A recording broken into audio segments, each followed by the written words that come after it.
We will start with Cooper Bannon. Good afternoon, Mr. Bannon. Good afternoon, Your Honor. Let's take a look here. You do have a deferred prosecution offer in the file for your case, Mr. Bannon. It is exactly the same as the other folks that I've already spoken to. It's a possession of alcohol charge, but that can be dismissed if you, by a minor charge, if you can satisfy the conditions of the deferred prosecution. Have you decided whether you'd like to accept that or not? I will accept. Do you have any questions for me? I do not. Can you pay that $100 fee today? Yes, I can. And I'm assuming you're a CU student, is that correct? All right. All right, if you'll just step to the side for a moment, Mr. Bannon, we'll call a few other cases here. Michaela Hanky. And please correct me if I mispronounce the name, okay? Everyone feel free to do that. I don't want to keep making the same error. Good afternoon, Ms. Hanky. Good afternoon, Your Honor. And Ms. Hanky, you have a deferred prosecution offer in your file. It is for a 6-month term, same conditions as I've described to others. How would you like to proceed? I'd like to accept. And can you pay that $100 fee today? Yes, sir. Do you have any questions before we make it a court order? I do not. What do you think might happen if you got another charge while this one was still pending? What do you think might happen? I'd have to come back to court and the outcome would be worse the second time. It would be. You would lose the benefit of this deferred prosecution. If we hadn't already dismissed this case, you'd end up with that having to face this charge and likely end up having to either plead guilty or go to trial on this case. And you'd have the other charge to address as well and not likely to have the same beneficial outcome. So I'm picking on you because I want everyone to hear the same message kind of a few times. But I want everyone to understand. That's my biggest concern is that, well, it's not my biggest. My biggest concern is the one I outlined earlier, which is that you all will have an alcohol issue or substance use issue when you leave. But it's one of my concerns is that we'll send the wrong message by being too lenient with you and have you think, gee, I can just keep with this behavior and nothing worse will happen. Worse will happen. But I am going to make this an order of the court for deferred prosecution for the 6-month term. And then, Ms. Hanky, if you'll just step aside for a couple moments, we'll get you back as a group.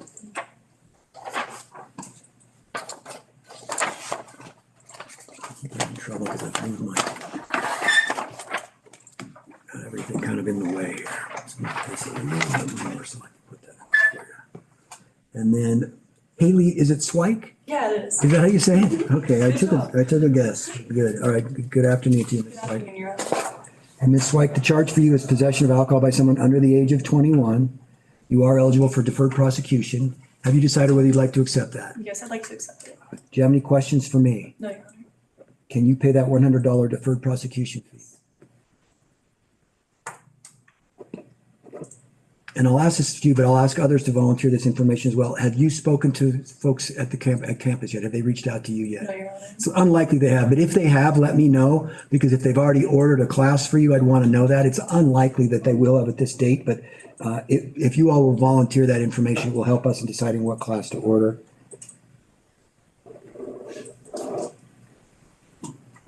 Okay, if you don't have any questions for me, Ms. Swike, we'll just have you step aside for a moment and get you moving. Sienna Simmons. Hello, Ms. Simmons.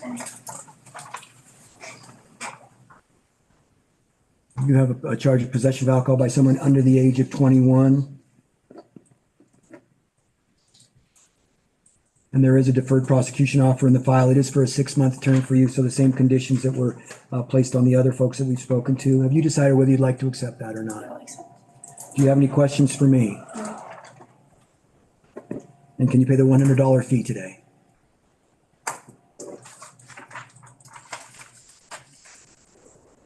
All right, we'll just have you step aside, Ms. Simmons, and we'll get you moving here in just a few moments.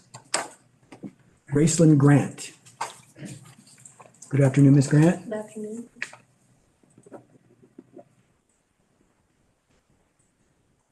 Decided not racing Nick is a good idea. He's usually faster.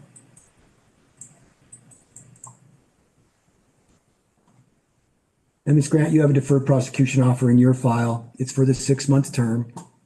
Same conditions as everyone else that I've described. Do you have any questions for me? I do not. Have you decided whether you'd like to accept it or Yeah, not? accept it. Can you pay that $100 fee today? Yes.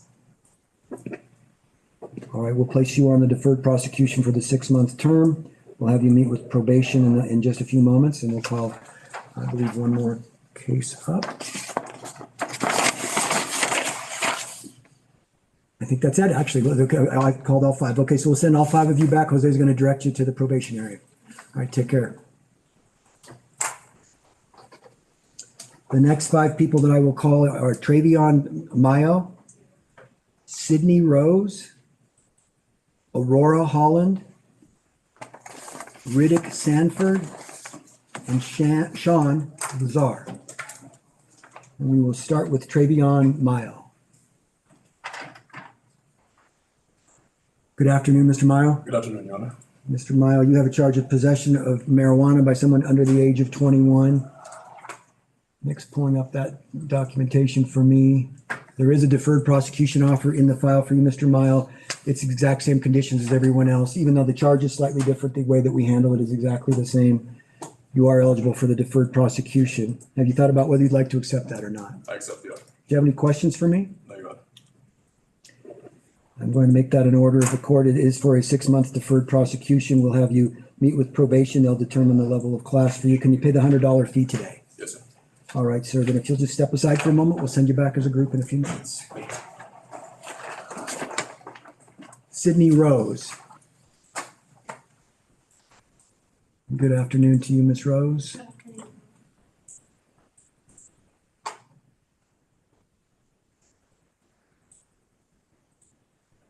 You also have a deferred prosecution offer in the file. It is for a 6-month term. Have you decided whether you'd like to accept that or not? Yes, I'll accept that. Do you have any questions for me? No, but I did already sign up for that class that you were talking about. So how did you know which class to sign up for?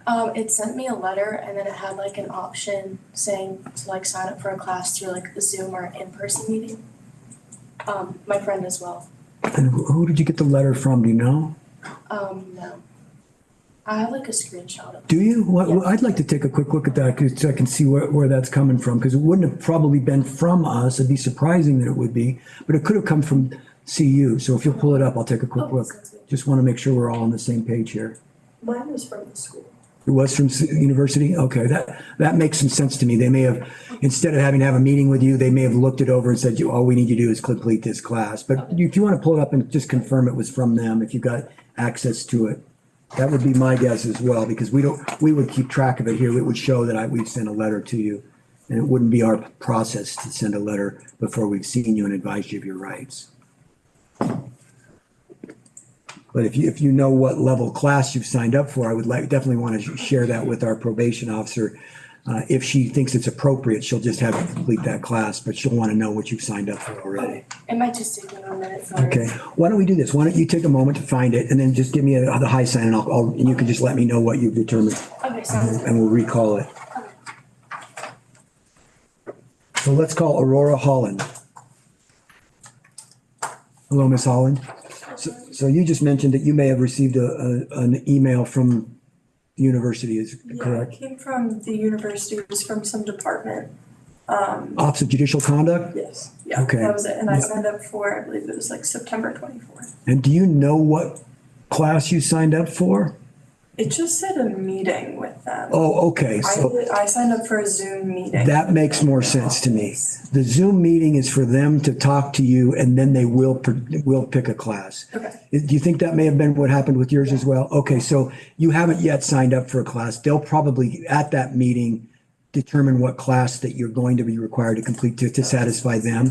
So when we choose a class for you here today, if you accept this offer, make sure you keep track of what level class it is so that when you're at that meeting, you can say, I've already signed up for one, or I've already been ordered to complete one by the court, and here's the level that I need to complete. okay, And that will allow them, when they're having that meeting with you, to say, okay, we want you to complete the same one.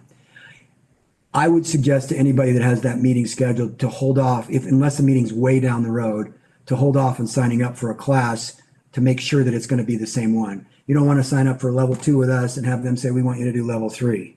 And then you got to cancel level 2 and sign up for level 3. I don't want you to wait too long, but when's the meeting scheduled for you? mine is September 24th. It said that I had to do it before October 1st. You have to have that meeting with them. Correct. Yeah. Yes. I'm just thinking 2-week delay. I think that might have been the only one open. Yeah. Mine was October 1st. Okay. So I'm just pausing for a second to think this through for you all. You're going to get ordered to complete a class by us. And so you're going to talk to Fernanda about that. My concern would be that if you sign up for a level 2 for us and they want you level 3, then you've got to cancel and sign up for level 3, which isn't the end of the world. And what I would suggest that each of you do is talk to Fernanda, and she might be able to say, I'm pretty sure you're going to get this level class from the university. She might be able to tell you that off the record. I can't make that prediction for you, but she might be able to give you a little bit of that information so that if you want to get signed up right away, you can do it. And that, of course, will bode well in the conversation you're having with the folks at CU. They'll be happy to hear you've already signed up for a class. Okay, with that in mind, let me just double check. Is that what you'd like to do with us, is accept the offer for the deferred prosecution? Do you have any questions about how it works? I don't believe so, no. Can you pay that $100 fee today? Yes, I can. It can be a little confusing when people leave court, they can say, boy, that all happened so fast. I don't know what was going on, especially when you got two different proceedings going. So just try to keep in mind, you got the university doing their part of the proceeding and you got the court doing our part of the proceeding. You're going to get emails from them or texts from them, and you're going to get emails from Fernanda. Kind of keep track of the both of them, because we'll be giving you different deadlines. So it becomes a little bit for you to keep track of. But what is the good news is as soon as you get that class done, everything goes away. So get it done, get that proof to both entities, and get these cases behind you. All right. If you don't have any questions for me, Ms. Holland, we'll just have you step aside, and then we'll just recall Ms. Rose's case here. I do have one question. Yes. You mentioned FAFSA earlier. When, Yeah. or FAFSA, Yeah. when the case goes away at the end of the 6 months, how will that relate to me applying for financial? So I haven't looked at a FAFSA application ever, I don't think, because my son is 15, but and I don't know, they did those when I was going through school. I'm just hearing this through others who deal with them pretty regularly, including our other judge who deals with college students. She worked in the Office of Student Affairs for a long period of time as a lawyer. And so what I understand the application will ask for is if you've pled guilty to or been convicted of a charge relating to marijuana, and then it would impact your ability for financial aid. Your charge was a possession of alcohol charge. So I don't think they're going to be asking for anything, number one. Number two, you're not pleading guilty to anything with the deferred prosecution. You're just agreeing to keep the case open. Now, if they ask you, have you ever been charged? The answer is yes, right? If you've been charged with an alcohol related offense, they could ask you that and you might have to say yes. So since I'm not looking at the document to tell you what the question, how to answer the question, you just have to read it closely. I understand. But I would anticipate that it would require that it be a guilty finding. But I'm finding more and more that a lot of applications for jobs and things of that nature, it's not just because they know what courts do. They know we defer. Yeah. And then like, okay, we want to know whether you were charged. Right. And so you have to read it closely so you're giving honest answers to their I questions. understand. But when that case gets sealed, and if anyone were to ever contact our court and say, is there a charge for you for this person? Our answer would be no such record exists. And that would also be the answer for the police department, because we will be sealing that record. And the only people that would be entitled to that information are law enforcement. Okay. FBI, CIA, police departments. If they're going to allow someone to have a job with them, they do have the right to look at cases even that have been sealed. But other than that, law enforcement and courts, nobody would be able to see your sealed record. All right. Thank you. All right, it's a good question to ask. Thanks for asking it. Okay, if you'll just step aside, we'll recall Ms. Rose. All right, Ms. Rose, I think we've had enough discussion that now you kind of understand where things stand. Have you decided you'd like to accept this offer? Yes, Your Honor. Do you have any questions for me? No, Your Honor. All right, we're going to place you on the deferred prosecution for the 6 months. You'll have that meeting with Fernanda. And I'll just ask both of you, point out to Fernanda that you have scheduled up your meeting with the university so she can answer any questions that you might have. Look, she may be listening, but she's also talking to other defendants, so she may not have heard that conversation that we had. Okay, let's keep moving with the next. If you'll just step aside, we'll call the next one. Riddick Sanford. Afternoon, Mr. Sanford. Mr. Sanford, you have a charge of possession of alcohol by someone under the age of 21. And Nick's pulling it up. You are under 18, is that correct? Yes, John. So I think we have a parent here. Is that mom with you? Okay, great. I just have to make sure that you're comfortable with what we're doing here. So Mr. Sanford, you do have a deferred prosecution agreement that's been offered to you. It would be the same conditions as the other people that I've discussed their case with. Have you decided whether you'd like to accept that? Yes, I'll accept that, and I'm not a CU student. Okay, thank you for sharing that. And Mom, is that okay for him to accept that offer? Yes, it is, Your Honor. Thank you. All right, thank you. Are you in high school or just going to school somewhere else? I'm going to school somewhere else. Okay.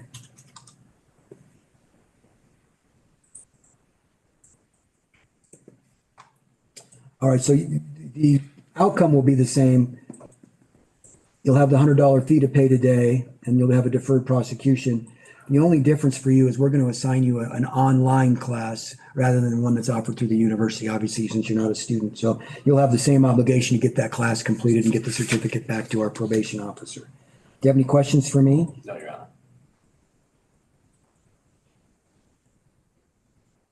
All right, we'll have you just wait a few moments. We'll send you back to meet with probation here in just a moment. And then let's see who else we've got. The last case would be Sean Lazar. Hello, Mr. Lazar. Good afternoon. Mr. Lazar, you have a charge of possession of marijuana by someone under the age of 21. You do have a deferred prosecution offer in the file. The offer would be for you to have the case stay open for 6 months and complete the class that's been ordered. Have you decided whether you'd like to accept that? Yes, Your Honor. Do you have any questions for me? No, Your Honor. And can you pay that $100 fee? Yes, Your Honor. I'm going to make this an order of the court for the 6-month deferred prosecution. And now we'll send all 5 of you back with Jose. He's going to take you back to meet with probation. They'll go over all of this with you. Thank you. Thank you. Time to break this one down. Judge Jeff Cahn's courtroom moved like a steady conveyor belt again, with a new group of defendants, Cooper Bannon, Michaela Hanky, Haley Swike, Sienna Simmons, and Gracelyn Grant, lined up on possession charges. Each one was offered the now familiar 6-month deferred prosecution, a $100 fee, a class chosen by probation, and dismissal with sealing once conditions were met. The routine was nearly identical, but Judge Cahn still took care to clarify expectations, particularly with Miss Hanky. He used her case to emphasize what happens if someone slips up, namely, they lose the benefit of deferral and could face the charge head-on. It wasn't scolding, more like a professor repeating a key point for the whole class. Then came the second wave. Trayvon Mayo, Sydney Rose, Aurora Holland, Riddick Sanford, and Sean Lazar. The mix of alcohol and marijuana cases didn't change the outcome. Everyone got the same 6-month deal. But this batch brought some wrinkles. Miss Rose and Miss Holland had already been contacted by the university's Office of Judicial Conduct, and Judge Cahn paused to untangle how those obligations intersected with the courts. He handled it pragmatically, suggesting they hold off on duplicate classes until probation confirmed what matched up. It was a good example of his measured, problem-solving style. Mr. Sanford's case added another layer. He was under 18 and brought his mom, who confirmed she was comfortable with the deal. For him, the court substituted an online class since he wasn't a CU student, and Mr. Lazar's marijuana charge followed the same pattern as the alcohol cases, wrapped up just as cleanly. The atmosphere throughout was calm, occasionally conversational, with Judge Cahn fielding even side questions, like one about FAFSA eligibility, with honesty and a little humor. The hearing wasn't flashy, but it highlighted the court's balancing act, being consistent and efficient while still individualizing the process enough that each defendant felt heard. Watching it unfold, you couldn't miss the message. The system is lenient on first-timers, but it comes with homework, and Judge Cahn wants to make sure nobody leaves confused about the stakes. If you found this hearing insightful, consider subscribing, hitting the bell, and letting me know your thoughts in the comments below. I read every one.